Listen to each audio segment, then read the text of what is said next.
예수님께서 이제 공생애를 보내시면서 예수님은 모든 사람들을 대상으로 사역을 하시면서 동시에 제자들만 특별히 제자들에게 말씀하시는 이런 가르침을 주실 때가 있었습니다. 그래서 모든 사람들을 대상으로 하시기도 하고 제자들을 대상으로 말씀을 가르쳐 주십니다.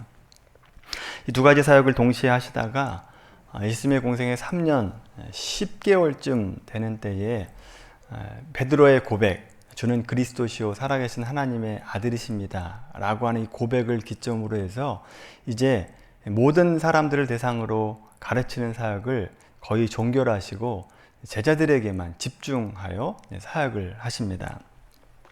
오늘 말씀도 예수님께서 갈릴리에 계실 때 제자들에게만 말씀하신 내용입니다. 자, 이 말씀 이후에 예수님은 이제 갈릴리를 떠나서 유대로 내려오십니다. 그러니까 십자가를 지시기 위해서 유대로 내려가십니다. 그래서 지금 떠나면 예수님은 이제 갈릴리에 다시 오시지 않습니다. 물론 부활의 몸을 가지고 갈릴리 바다에서 고기를 잡고 있었던 제자들에게 나타나실 때 그때를 제외하고는 이제는 갈릴리에 오시지 않게 됩니다. 자, 오늘 말씀을 보시면 우리 읽어서 아시다시피 용서에 관한 말씀입니다. 두 사람의 빚진 자가 나오게 되는데 어떤 임금에게 종이 있었는데 빚을 지게 됩니다. 한 종이 무슨 일인지 모르겠습니다만 임금에게 1만 달란트라고 하는 많은 돈을 빚을 지게 됩니다.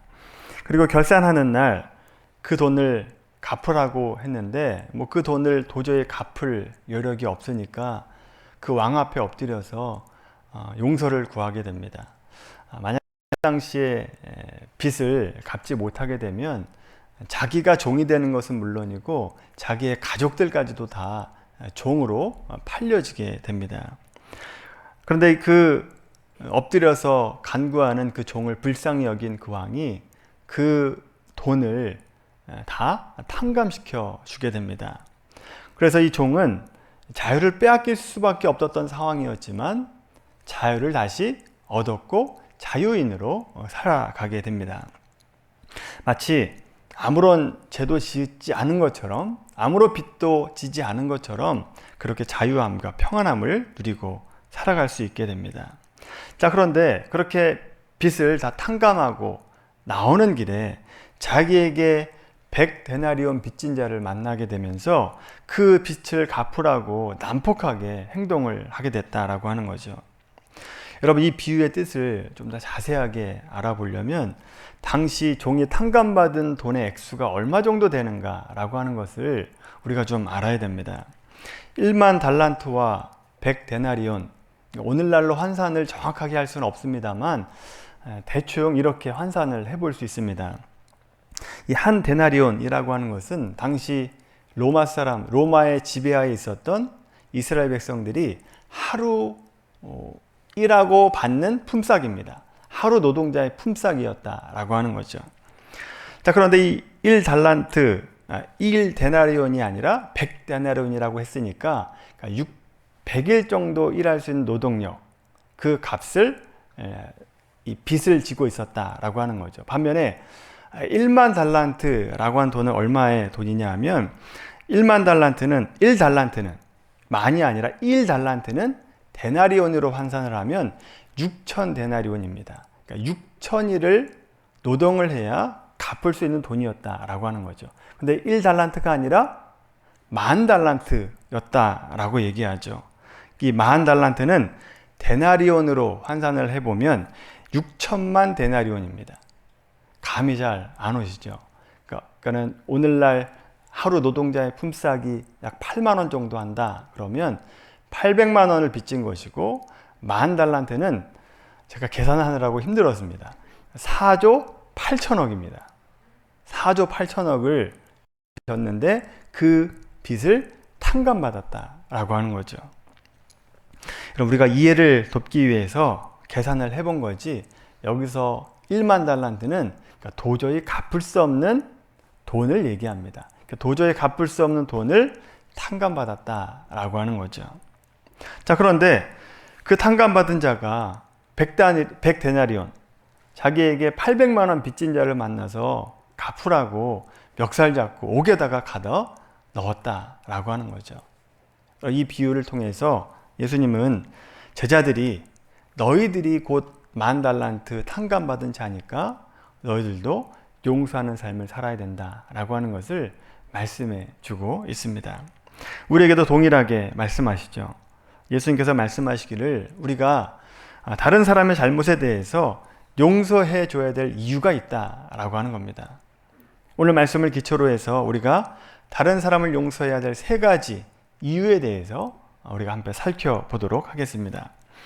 첫 번째로 우리가 용서하는 삶을 살아야 되는 이유, 예수님 비유처럼 우리는 도저히 갚을 수 없는 빚을 탕감받은 자이기 때문에 그렇습니다. 우리가 4조 8천억을 빚졌는데 탕감받은 자다라고 하는 거죠. 우리는 하나님 앞에 죄를 범해서 영원한 형벌에 빠질 수밖에 없는 위치에 있었습니다. 그래서 우리 스스로는 도저히 탕감할 수 없는 죄의 빚을 지고 살았는데 하나님의 은혜로 예수님을 보내주셔서 죄와 사망의 권세에서 벗어나게 하시고 우리를 하나님의 자녀로 삼아주셨다라고 하는 거죠. 자유함을 누리게 되었다라고 하는 겁니다. 이뿐만이 아닙니다. 구원 얻은 자가 누리는 더 큰 감격, 우리의 인생 자체, 삶 자체가 달라져서 새로운 피조물이 되었다라고 하는 거죠. 예를 들어서 우리가 더러운 옷을 입고 살다가 더러운 옷을 벗겨주시고 깨끗한 옷을 입혀주시고 왕의 자녀들처럼 살아가게 하셨다라고 하는 거죠. 그렇게 자녀가 되었다라고 하는 것은 하나님 아버지의 성품과 속성을 담도록 변화시켜 주셨다라고 하는 뜻입니다. 하나님의 속성, 오늘 말씀과 관련된 어떤 용서의 속성, 자비의 속성들을 우리가 닮을 수 있도록 만들어 주셨다라고 하는 거죠. 여러분, 이런 큰 은혜를 받았다라고 하는, 깨달았다라고 하면 우리가 나에게 약 800만 원 정도 빚진 자를 만나면 그런 사람들도 용서해 줄 수 있어야 된다라고 하는 거죠. 이것이 오늘 비유의 핵심입니다. 따라서 여러분, 우리가 다른 사람의 잘못에 대해서 용서하지 못하는 마음이 있다라고 한다면 오늘 말씀과 같이 우리가 탕감받은 빚이 얼마 정도인가에 대해서 잘 모르고 있는 겁니다.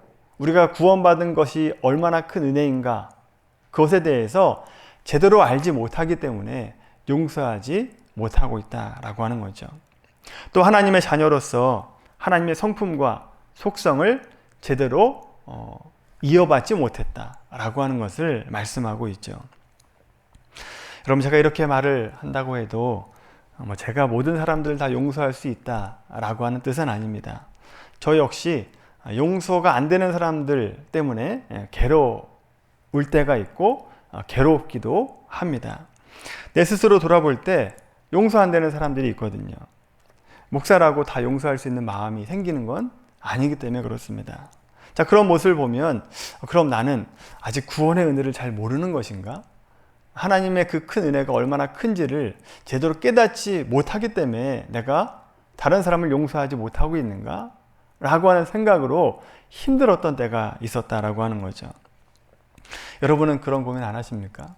용서가 안 되는 사람, 그 사람들을 만나면 용서라고 하셨는데 용서가 안 되는 것 때문에 마음이 괴롭고 아직 하나님의 성품을 받지 못한 것 때문에 마음이 좀 안타깝고 하는 그런 마음이 여러분들도 드십니까? 고개가 끄덕이는 분들이 몇 분 안 계시네요. 여러분들 하나님의 성품을 다 받아가지고 모든 사람들이 다 용서가 되나 봅니다. 근데 모든 신앙인들 가운데 대부분은 그런 마음이 있을 겁니다. 용서하라고 하셨는데 용서가 안 되는 것 때문에 마음이 힘들 때가 있죠. 여러분, 제가 여러분의 부담을 좀 덜어드리도록 하겠습니다. 오늘 말씀과 비슷한 말씀이 누가복음에도 나옵니다. 한번 찾아볼까요? 누가복음 17장 말씀입니다. 누가복음 17장 3절 4절입니다.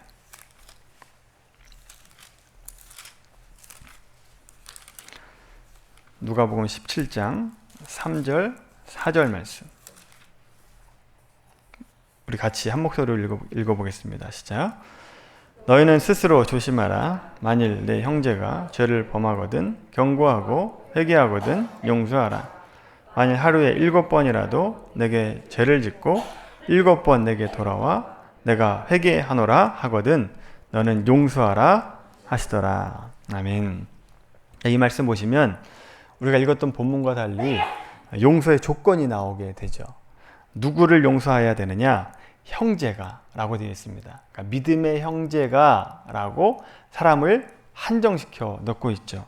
그 형제가 회개하지 않고 말도 함부로 하고 난폭하게 굴 때 용서하라 라고 하는 말씀이 아니라 그 사람이 자기가 잘못한 것을 깨닫고 내게 찾아와서 내가 잘못했다, 회개한다 라고 얘기할 때 용서해 줘라 라고 하는 겁니다. 여러분, 이런 일은 하루에 7번이라도 용서하라 라고 말씀하죠. 여러분, 자기가 잘못을 깨닫고 나에게 와서 용서를 구하면 좀 충분히 용서해 줄 마음이 생기지 않겠습니까? 그 정도는 용서할 수 있으시겠죠? 좀 마음이 부담이 좀 덜 하시죠? 여러분, 그런데 제가 여러분의 마음을 좀 덜어드리려고 한 말씀이고, 기본적으로는 그리스도인들은 모든 사람들을 다 용서해야 된다라고 하는 겁니다. 두 번째, 우리가 다른 사람을 용서해야 되는 이유, 우리는 사실 죄를 용서해 줄 권리가 없기 때문에 그렇습니다. 우리는 다른 사람의 죄에 대해서 용서한다 안 한다 라고 얘기할 수 있는 권리가, 자격이 없는 자입니다. 죄 용서의 권리는 하나님께만 있는 겁니다.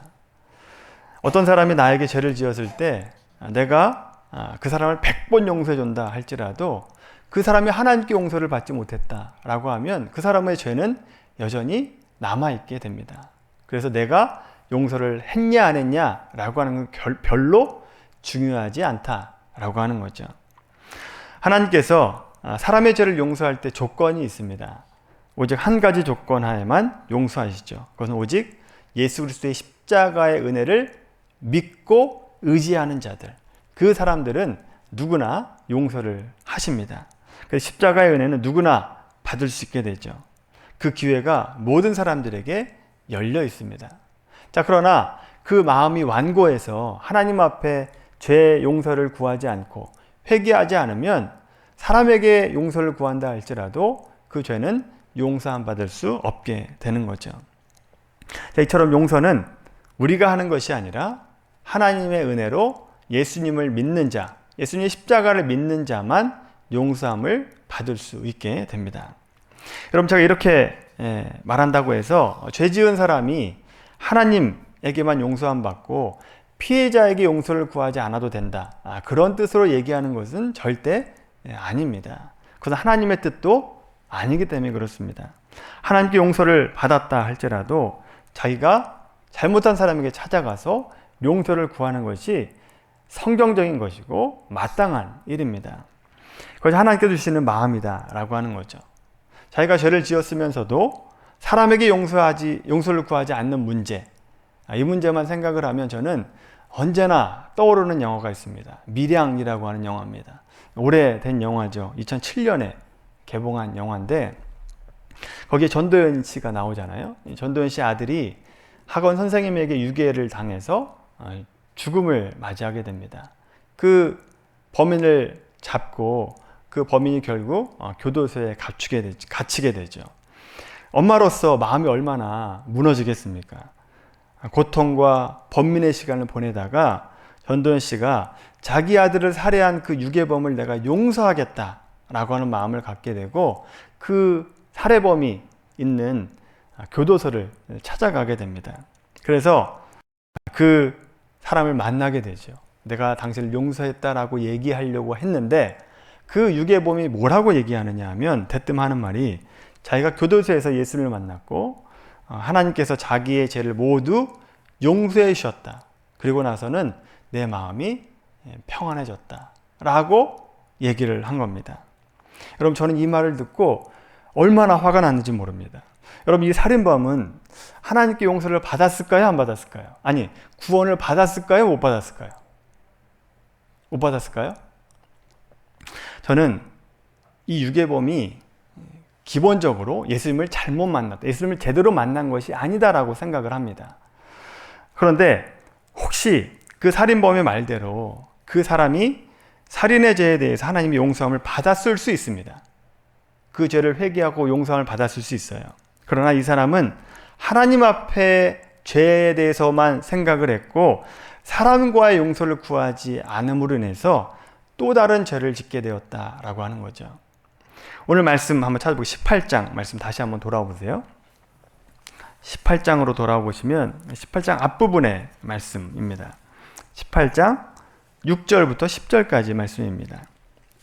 18장 6절부터 10절까지 어린아이와 소자에 관한 말씀을 하십니다. 6절부터 10절까지 같이 읽겠습니다. 시작. 누구든지 나를 믿는 이 작은 자 중 하나를 실족하게 하면 차라리 연자 맷돌이 그 목에 달려서 깊은 바다에 빠뜨려지는 것이 나으니라. 실족하게 하는 일들이 있으므로 말미암아 세상에 화가 있도다. 실족하게 하는 일이 없을 수는 없으나 실족하게 하는 그 사람에게는 화가 있도다. 만일 내 손이나 내 발이 너를 범죄하게 하거든 찍어 내버리라. 장애인이나 다리 저는 자로 영생에 들어가는 것이 두 손과 두 발을 가지고 영원한 불에 던져지는 것보다 나으니라. 만일 내 눈이 너를 범죄하게 하거든 빼어 내버리라. 한 눈으로 영생에 들어가는 것이 두 눈을 가지고 지옥불에 던져지는 것보다 나으니라. 삼가 이 작은 자 중에 하나도 업신여기지 말라. 너에게 말하노니 그들의 천사들이 하늘에서 하늘에 계신 내 아버지의 얼굴을 항상 배엄느니라. 아멘. 저는 이 말씀대로 하면 그 밀항에 나온 그 살인범이 끝까지 전도연 씨를 찾아가서 용서를 구하지 않았다라고 한다면 구원을 받았을까요? 못 받았을까요? 저는 그 죄가 여전히 남아있을 것이다 라고 생각을 합니다. 왜냐하면 우리가 읽었던 말씀과 같이 하나님께 용서를 받았다 할지라도 그 어머니의 마음을 실족하게 하고 상처를 줬기 때문에 또 다른 죄를 지었기 때문에 그렇습니다. 하나님은 관계를 중요시하는 분이십니다. 하나님께서는 예수님을 보내주셔서 하나님과 깨어진 관계를 다시 한번 회복하게 하시고 뿐만 아니라 사람과의 관계도 회복하게 하시는 것이 하나님의 뜻이다라고 하는 거죠. 그래서 사람과의 관계를 깨뜨리는 죄를 지었다라고 한다면 그 죄 또한 마땅한 대가를 치러야 된다라고 하는 거죠. 여러분, 이 두 가지 다가 중요하다라고 하는 것이 이미 구약에 나와 있습니다. 구약에 이미 말씀하고 있다라고 하는 거죠. 출애굽기 22장 말씀을 한번 찾아볼까요? 읽지는 않겠습니다만 출애굽기 22장 말씀 한번 찾아보세요. 출애굽기 22장 말씀입니다. 여기 보면 재산권에 대한 규례가 나오죠. 어떤 자가 자기 이웃의 소를 도둑질에다가 잡아먹었든지 팔았든지 하면 어떻게 처리해야 되는가에 관한 규례입니다. 나오는 법에는 소를 훔쳐갔다가 팔았든지 잡아먹었으면 소를 5마리로 갚아야 됩니다. 양이 1마리 가져갔다가 그렇게 했다. 그러면 양을 4마리로 갚아야 된다라고 얘기하고 있죠. 만약 갚을 힘이 없으면 자기 몸이라도 팔아서 갚아야 된다라고 하는 겁니다. 자, 그러나 말이나 소나 양을 도둑질했지만 도둑질한 그대로 가지고 있다가 잡혔다라고 한다면 도둑질해 온 것은 가져다 주는 것은 물론이고 또 1마리를 가져다 줘야 됩니다. 자, 이것은 뭘 의미하느냐? 중요한 것이 하나님께서는 피해자의 마음까지도 헤아리시는 분이시다라고 하는 겁니다. 그 피해자가 자기 것을 잃어버리고 상실감, 불행감, 안타까운 마음, 그것까지도 하나님께서는 치유해주고 보상해줘야 된다라고 하는 것을 말씀해 주는 거죠. 이처럼 죄를 지었으면 마땅히 자기가 죄 지은 사람에게 찾아가서 용서를 구하는 것이 마땅한 일이고 하나님께서 원하시는 일입니다. 자, 그런데 아까 죄 용서는 누가 해주는 거라고 말씀드렸죠? 하나님이 하시는 겁니다. 그래서 자기가 잘못한 사람에게 찾아가서 죄 용서를 구하는 것으로 끝나는 것이 아니라 속건 제사를 드려야 됩니다. 그 잘못한 것에 대해서 속건제를 드려야 된다라고 하는 거죠.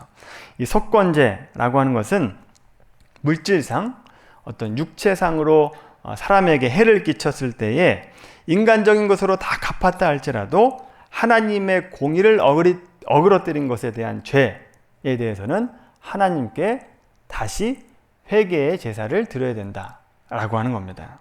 그래서 하나님께 나가서 하나님, 저는 이런 죄를 지었습니다, 용서해 주십시오 라고 하는 죄에 대한 회개를 해야 된다라고 하는 거죠. 따라서 사람에게 죄를 짓고 단순히 보상만 하면 끝난다가 아니라 하나님께도 용서를 받아야 된다라고 하는 거죠. 죄 용서의 권한은 하나님께만 있기 때문에 그렇습니다. 단 이것은 죄를 지은 사람 입장에서 하나님과 사람에게 용서를 구해야 된다라고 하는 것이고, 만약에 여러분이 용서해야 되는 입장이다 라고 한다면 나에게 잘못한 사람이 나에게 찾아와서 용서를 구하지 않는다 할지라도 어쩔 수 없는 것이다 라고 하는 거죠. 그 사람이 나에게 상처 준 것에 대한 또 다른 죄를 갖게 되는 것 뿐이지 내가 그 사람을 용서하냐 못하냐 안 하냐 라고 하는 것은 별로 상관이 없다라고 하는 겁니다. 왜냐하면 죄 용서의 권한은 우리에게 없기 때문에 그렇습니다. 세 번째로 우리가 다른 사람을 용서해야 되는 이유, 죄에 대한 심판은 하나님이 하시기 때문에 그렇습니다. 우리가 앞에서 보았듯이 우리는 용서의 권한이 없다고 말씀드렸죠. 용서를 빌면 용서를 해야 되는 것은 당연한 것이고, 혹 용서를 빌지 않는다 할지라도 하나님께서 용서하셨다라고 한다면 그 죄에 있어서만큼은 더 이상 죄를 물을 수 없게 되는 거죠. 다만 나를 실족한 것에 대한 죄를 또다시 그 사람은 짓게 되는 것 뿐입니다. 자, 그러면 우리 믿는 사람 입장에서는 좀 억울합니다. 나에게 분명 잘못했는데 나에게 찾아와서 용서를 구하지도 않았는데 그 사람이 죄 용서를 받았다 라고 한다면 너무나 억울하지 않습니까? 그 억울함 때문에 우리는 그 사람에 대해서 앙심을 품고 복수를 꿈꾸게 됩니다. 자, 그런데 그렇게 하지 말라는 겁니다. 복수하지 말라는 거죠. 믿는 사람들이 예수님께서 나의 편이시고 예수님이 나의 중보자다라고 하는 것을 믿는다라고 한다면 그 모든 권한을 주님께 맡겨야 된다라고 하는 겁니다. 로마서 12장 19절에 말씀 보시면, 내 사랑하는 형제들아 너희가 친히 원수를 갚지 말고 하나님의 진노하심에 맡기라 라고 하는 말씀이 있습니다. 이 말씀은 신명기 32장 35절 말씀을 인용하고 있는 겁니다. 대저 원수 갚는 것이 내게 있으니 내가 갚으리라. 하나님이 갚으시겠다는 겁니다. 그러니까 너희들은 원수 갚지 말라는 거죠. 이와 같이 하나님께서 원수 내가 갚을 테니까 너는 잠잠히 있어라 라고 말씀하십니다. 여러분, 이 말씀이 억울하게 들릴 수 있습니다만 좀 깊이 생각해 보면 복수하지 않는 것이 우리에게 복입니다. 만약 어떤 사람이 자기의 해를 끼친 사람에게 원수를 갚겠다라고 하는 생각을 갖고 실행에 옮긴다라고 한번 생각을 해보십시오. 어떤 문제가 생기는가? 사람은 공의롭지 못합니다. 그래서 내가 받은 것보다 복수를 하게 되면 훨씬 더 많은 복수를 하게 되죠. 만약에 내가 얼굴만 한 대 맞았다 그러면 얼굴 한 대 때리고 100가지 한 대 때리는 게 사람의 속성이다라고 하는 거죠. 그렇게 되면 공의가 회복되는 것이 아니라 내가 또 다른 죄를 짓게 된다라고 하는 거죠. 그래서 하나님께서 너희에게는 공의가 없으니까 내가 공의로운 하나님이 직접 심판하시겠다라고 말씀하고 있는 겁니다. 내가 직접 판결하고 심판해서 나의 공의를 세우겠다라고 하는 거죠. 따라서 우리는 내 스스로 원수를 갚는 것보다 정의롭고 공의로우신 하나님께 모든 권한을 위임하는 것이 현명한 것이고 지혜로운 것입니다. 이렇게 우리가 다른 사람을 용서해야 되는 세 가지 이유를 우리가 살펴보았습니다. 첫 번째는 우리는 도저히 갚을 수 없는 빚을 탕감받았기 때문에 그렇습니다. 두 번째, 우리는 죄 용서의 권한이 우리에게 없습니다. 세 번째, 죄에 대한 심판은 오직 하나님이 하십니다. 그렇기 때문에 우리는 용서를 해줘야 된다라고 하는 거죠. 죄 지은 사람을 용서하는 것이 그리스도인들의 마땅한 삶입니다. 이렇게 말씀하시는데도 우리가 살아갈 때 용서가 안 되는 사람을 만나면 어떻게 해야 될까요? 용서가 안 되는 사람을 만나면 또 용서하셔야 됩니다. 그래도 안 되면 어떻게 할까요? 또 용서하셔야 됩니다. 그래도 안 되면요? 또. 그래도 안 되면요? 답이 뭔지 아시겠죠? 다시 용서해 줘야 된다라고 하는 거죠. 여러분 사실 복수하지 않는 것만으로도 용서하고 있는 겁니다. 그렇게 살아가는 것이 이미 용서의 삶을 살아가고 있는 거죠. 이것이 오늘 말씀에 나오는 70번씩 7번을 용서하라 라고 하는 주님의 말씀을 실천하고 있는 겁니다. 여러분, 용서하는 것이 나에게 가장 이기적인 행동이고 또 우리에게 유익한 것이다 라고 하는 것을 기억하며 살아가게 되길 바랍니다. 오늘 말씀 기억하시면서 원수를 갚는 것이 아니라 원수를 사랑하는 마음을 갖게 되길 바랍니다. 그래서 주님께서 원하시는 삶을 살아가는 우리 미랄교회 성도님들이 되기를 주님 이름으로 간절히 축원합니다.